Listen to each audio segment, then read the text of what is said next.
Hello, everybody. So, a 2 week update this time. I'm sorry I didn't make one for you last week. I was still too tired from the cold.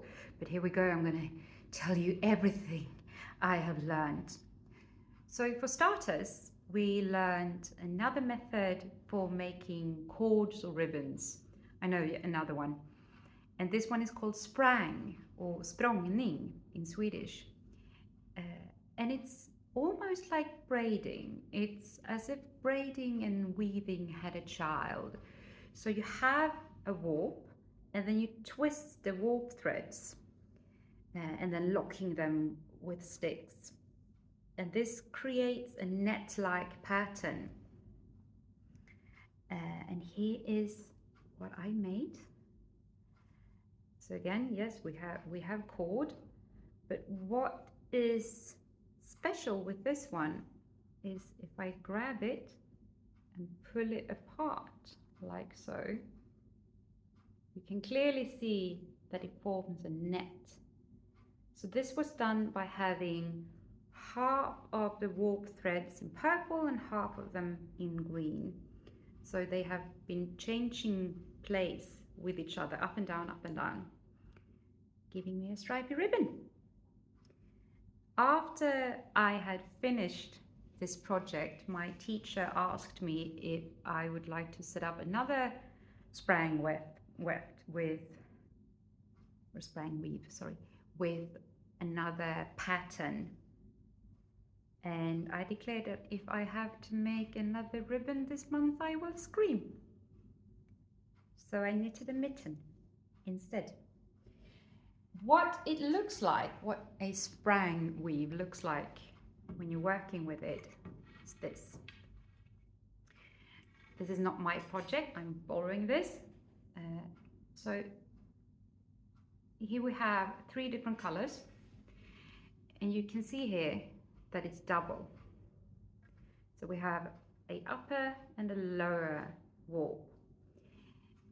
And then by picking up the threads from above and below and changing place, we create the net-like pattern. So you pick all of them, and then pull them aside with your fingers, pull out the lower stick and push it down. So you see you have 3 rounds here of this tying, and then it results in a ribbon like this. And again, if I pull it aside, we have something that looks like a net. Look at that, lovely. Okay, I'm gonna put that back.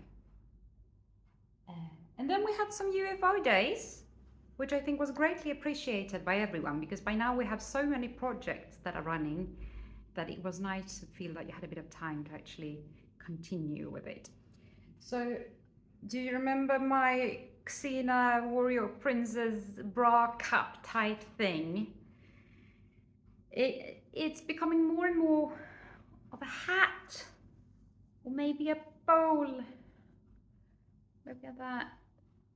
So I have added more warp to it in a hope to make it somewhat wider, which I think I succeeded in. And then I've been experimenting with different patterns, different colors. It's going to become something at some point. Maybe it can hold an orange, a banana, don't know. Anyway, and also as a sidetrack, I knitted a mitten. It's just nothing really special about this mitten. I'm knitting them for a friend. I'm gonna make the other mitten stripy in the other way, which will provoke people immensely. And then the thing we have mainly been doing for these past weeks is spinning yarn.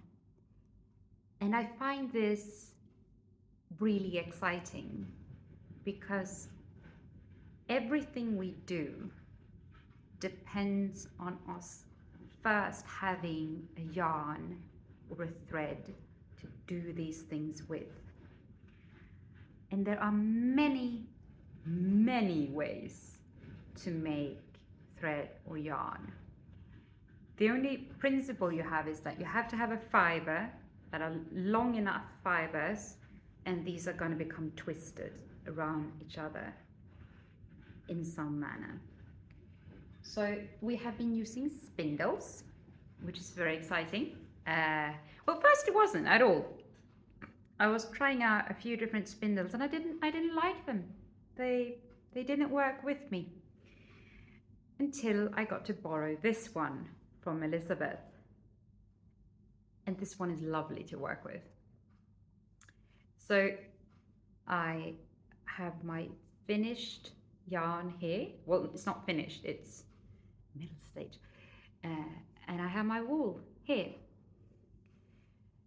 So I spin, and apparently I spin for the devil because I spin counterclockwise. Which is on brand, isn't it? Me doing something for the devil. And now I have a lot of tension here. And then I get out a good amount of fiber, not too much. I want it to be fairly thin. And you can pull a lot on wool. You can resist a lot of pulling. And now if I let go here, and it twisted. And again, now I'm stopping the spinning with my thumb, pulling out the wool and letting go. Ta-da! And that's what you do. And you continue doing it for hours and hours and hours, and finally it becomes yarn. So when you pick the yarn off the spindle, either you let it twist around itself, and then you have, this is not very pretty, but it shows what I mean anyway. So this I have let spin around itself. So we have 2 strands that have become yarn. If I don't want this, if I want a single strand yarn, I have to somehow tie my yarn up, wet it, and then hang on some kind of weight to make sure it can't twist.